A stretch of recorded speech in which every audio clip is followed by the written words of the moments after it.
everyone, welcome back to the Manage Well show with me, Divya Tusnial.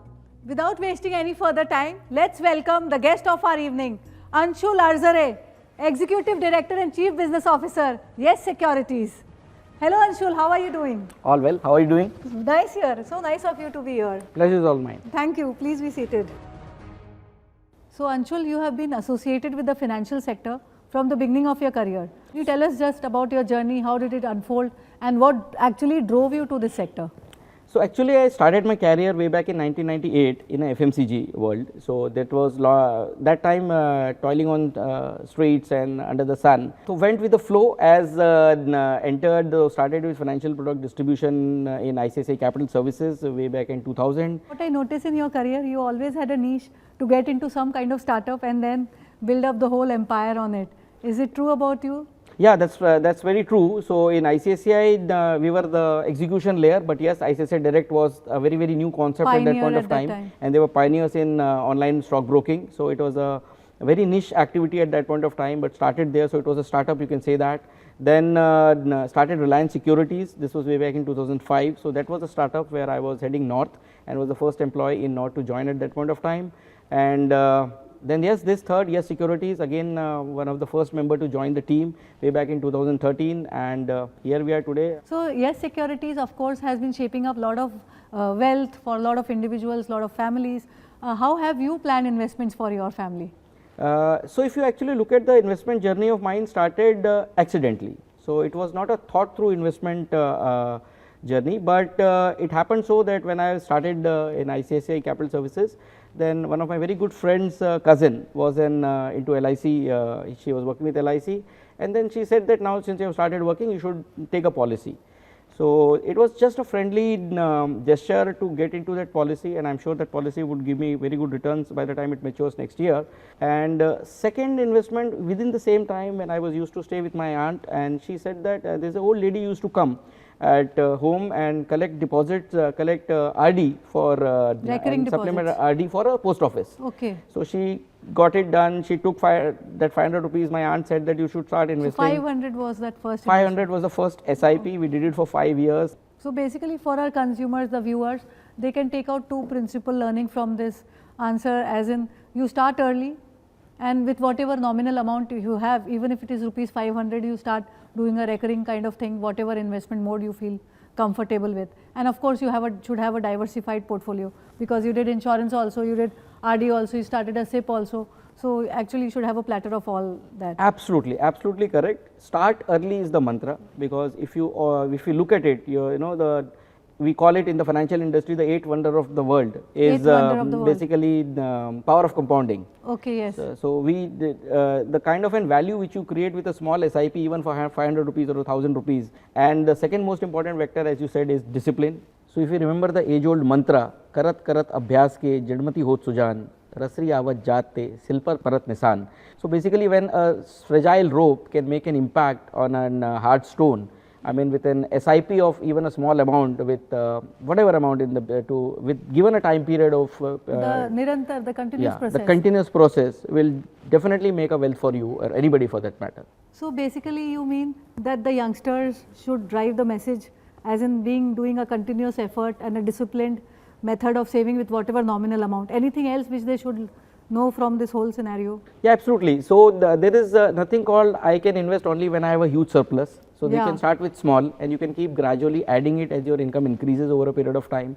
But the first thing which is important for anybody to understand at this point of time, who is let's say a youngster with an early age of maybe 23, 24, is first he has to foresee that what kind of responsibilities he will have when he is at around 40, 45. Because that's the time when you have the maximum responsibility and not enough wealth to protect the family in case something untoward happens. So envisaging that, what is the amount which I will need it at that point of time, the insurance cover has to start at today.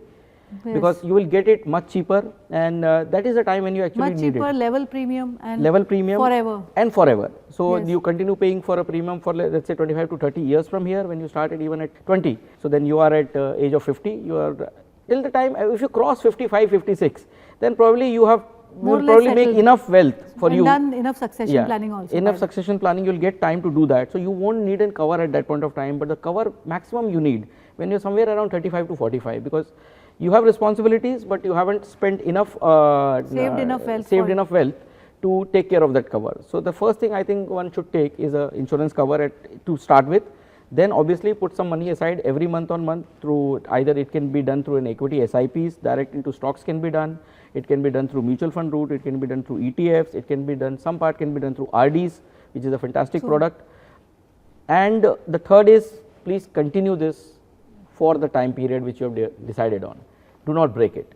So most of our lessons we learn from our parents. I am sure you would have learned many investment ideas from your father as well. So what do you think, how it has changed the investments in 80s and 90s and today? So down back in 80s and 90s, obviously that investable surplus available with the families were less, because the income ranges were less, and as a percentage of GDP, that value was also in single digits, you know. So that and obviously the economies were not that opened up, the avenues of investment were very less. So largely and reasonably well interest rates, good interest rates on fixed deposits. So the restriction, I mean the concept was largely towards EPF or a voluntary provident fund, and this is the one factor which my father kept telling me, that every time you have an option of VPF, which is voluntarily you add some money out there, because that will be a forced saving. And so I kept doing that, and that is one of the largest corpus which I have today. Traditional and old method. Yeah, traditional and old method. So that was were the traditional methods at that point of time. But as we see now today, I mean there is the investable surplus as in percentage is huge, and that GDP overall value has also gone up, so that whether the percentage has gone up as well as the base rate of that percentage has also gone up. So the huge money available with the retail investors, and there is a difference in how the people perceive risk today. So people are investing into a lot of avenues now. So you mean the perception towards risk has changed. So how has it changed or evolved? Was it more conservative earlier? Yeah, so and if you look at a journey between last 15 to 20 years, the biggest change which has happened in an investor profile and the entire ecosystem of investments is risk. How do they perceive risk? So while we were very conservative down 20 years back, 25 years back, because obviously the capital was limited, so there was not enough to there was not enough to lose. Capital was limited, awareness was less. Awareness was less and avenues were less. The avenues were also less. So the way people perceive risk today, the way people, the young generation and the millennials or the Gen Z understand risk today is very different, and it's actually more comprehensive. They understand the volatility, they understand what is short term volatility, they understand what is long term investing, they understand what is the risk associated with maybe an equity as an asset class, or what is not associated with a debt as an asset class. So they are able to understand the risk adjusted returns today, which was not there 20 years back. And the second most important thing is the technology. So if you look at it, the kind of a development which has happened largely in the telecom sector, because of which today data is available at on your palm, on your fingertips. On your fingertips. Yes. So if there is an advice to you to buy or sell any particular instrument, so one is that advice is available on phone. So while during a movie break you can read that advice, and before the movie starts you can also invest. Yes. So a couple of clicks and your investment is done. So this is one big change which has happened in the last 20 years, and hence you will see the number of investors which has increased multifold largely in the last 3 to 5 years. In the mutual fund also you see the number of folios have just doubled over a period of 5-6 years. In broking space, if you look at it, your number of accounts have just doubled in the last 2 years because of the technological ease which has been given to the customers. So technology is playing such a very important role in everybody's day-to-day life, in every investor's portfolio. So what do you see next about technology, or what do you think should be coming up more and a bigger vision on technology? So I think technology earlier, as in it was a cost head in every balance sheet at some point of time, maybe 15-20 years before. It was a cost head that okay, there is something called technology you have to spend. Today it is an investment head. Oh, so that from profit and loss it has migrated to balance sheet. It has migrated to investment, so that I have to invest in technology to be able to service my customer better, to be able to meet the expectations of the customer, and to be able to grow my business with more efficiency using the technology. So from a cost center to a growth capital, that's how technology has changed gears over a period of time. So now if anybody is planning a portfolio, how do we define a short term goal or a long term goal, and where should we put a focus more on? So the Is it age based or is it income based? So, both are important, you know. So, it's not about always retirement planning, which is, if you say it's the long term goal which anybody can have as and when they start the business or they start earning. So, that's one long term goal, but that's everything is in life is not about retirement. So, you have to have, you will have definitely short term goals basis your lifestyle, basis your responsibilities which you hold within the ecosystem. So, you have to plan accordingly, while investing into a long term goal is fairly simple job, because you are planning for 20-25 years and you know the limited instruments available, and these are the best instruments available. If you look at the overall 25 years return of equities, I mean equity is the best in terms of long term investments with 20-25 years of horizon. But when it comes to short term, then you are talking about maybe a 3-year horizon or 5-year horizon. There you have to be very careful about which asset class you are choosing, what horizon you are looking at, what is your risk associated with that in that period, will you need that money, how much you can afford to lose. There the role of probably a good advisor come into picture when he advises you correctly. First of all, the advisor's role is to understand your risk appetite correctly. Correct. And sometimes we also don't understand our own risk appetite. We think we are risk takers, but ultimately maybe we are not. Or sometimes it is the other way around, we think we are not risk takers, but inherently we can. So, once we understand our risk profile with the assistance of maybe a good advisor, then we can decide on what instruments to invest into for a short term goal. So, the normal thumb rule formula which people generally stick to, as in if you are 40 years old and so you should have 40% exposure to debt and 100 minus 40, 60% to equity, how much do you believe in it, or what do you advise on this? No, see, on a ballpark basis it may suit to a lot of investors in that age, but ultimately it is also important that does that 40-year-old guy understand what instrument it is. So, unless and until it is not understood, then you should not invest. Yeah, that is where the role of a good advisor comes in. So, we tell, whenever we tell people, ask which stock to buy, first of all we tell people to be comfortable with, if you are buying a stock, first to read about the company, what it is doing, what does the business model is all about, whether you think from a commonsensical nature that is it going to do good business. So, first you become comfortable and then invest into the stock, rather than just listening to our advice and then investing blindly, because then if there is a short term volatility in the market, you will become uncomfortable. So, basically the tide has to be longer only to take care of the short term volatile. As far as equities is concerned, yes, your horizon has to be reasonably good, because short term is anybody's guess. Yes. Next 3 months, 6 months is anybody's guess in the market. Yes, and it is very so unpredictable, and for example the war which happened now, Russia and Ukraine, so that had a major impact and all the stocks were on the red that day, people suffering huge losses that day.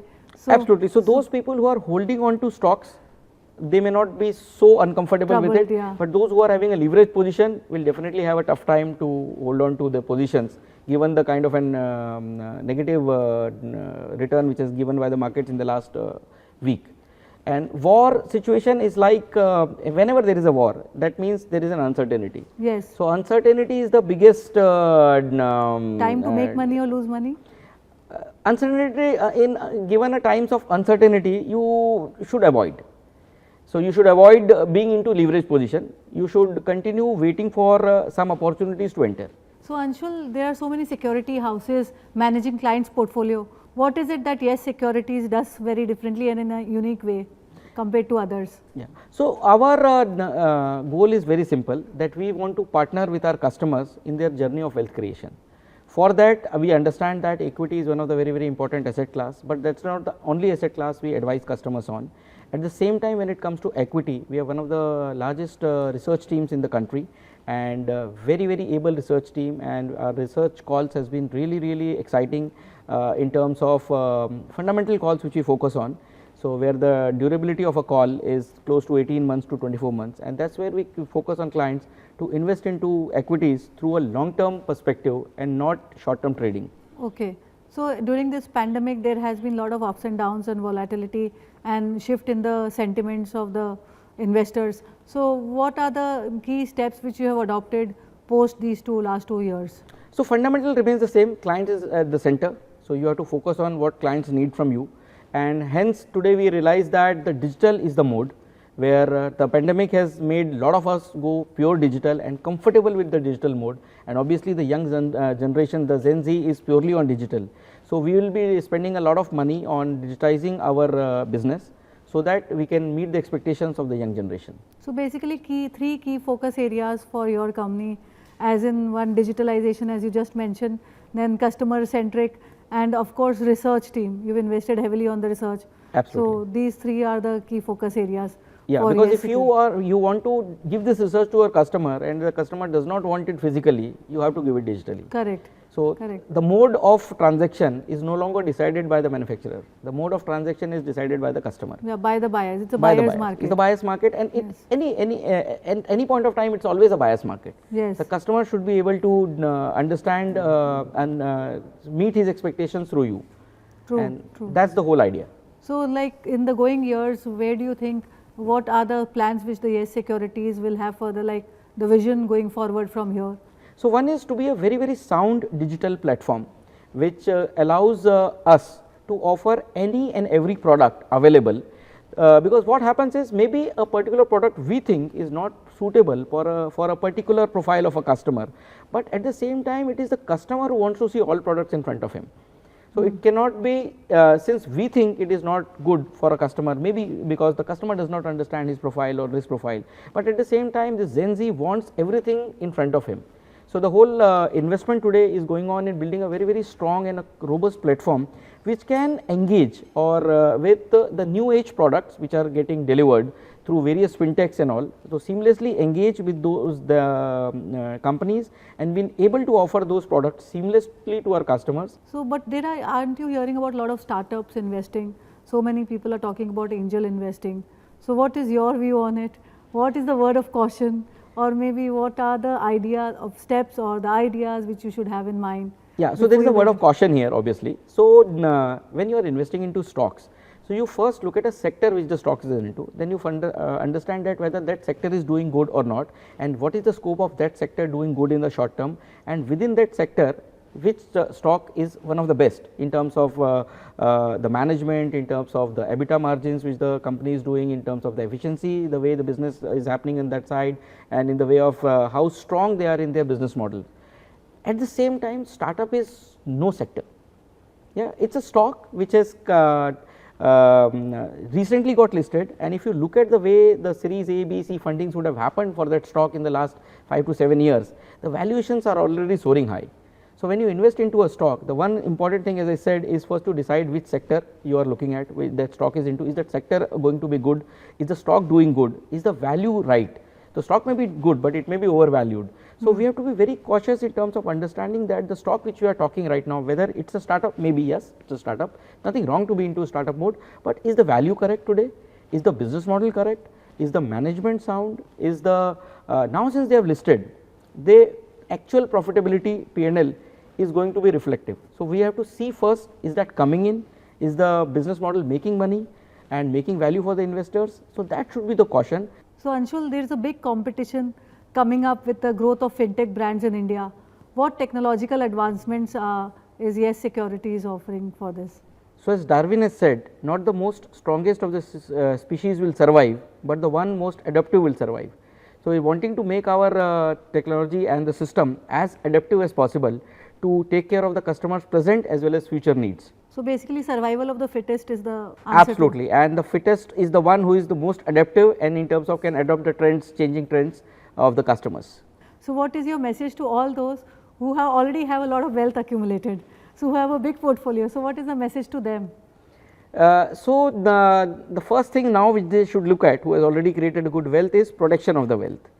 So, that is the most important thing what they should look at, and their expectation from that portfolio should not be sky high, because again if you are going for that kind of an expectation, then you are carrying an inherent risk of losing the capital as well. So, if you have a good portfolio at this point of time, one should look at more of a capital protection first and then steadily growing on it. So, Anshul, we have been getting very good valuable insights from you about investments into different aspects, to the youngsters, to the middle aged. So, we would like to know more about you as an individual on the personal side. I hope you won't mind if I ask you some questions. No, please go ahead. So, I will do some rapid fire round with you. I hope you will be ready with it. Sure. Thank you. So, any fitness advice? So, wake up early and either walk, or if you can jog or climb stairs, whatever suits you. People or process? People. Okay. Early bird or night owl? Early bird. You just mentioned. Indoor or outdoor? Outdoor. Okay. Table tennis or cricket? Table tennis. Okay. What is your leisure activity? So I love to cook. I love to spend small time in my small garden, which is in a balcony. But yes, I love to garden. The sports which you follow? So I follow almost all sports, but yeah, largely lawn tennis, cricket, football when it's a World Cup. What is your mantra in life? You should. There's no shortcut to hard work, and it's never done until it's actually done. Okay. Favorite topic of reading? Mythology. That's nice. Favorite book? So Shiva's Trilogy by Amit Tripathi. Wow. Newspaper or online? Newspaper. Naughty or shy? I'm shy. Okay. So anything which you do not like about yourself? So maybe I'm too shy. Okay. Sometimes. Leader or backbencher? So while it was school, I was definitely a backbencher. Now Today, you're leading the organization, of course. so maybe yes. So with this, we finish our rapid fire round. Of course, we know you better now. Thank you so much, Anshul, for joining us on this show. It was really a pleasure to have you here. Pleasure was all mine. Thank you Thank so you so much. much for inviting. Thanks.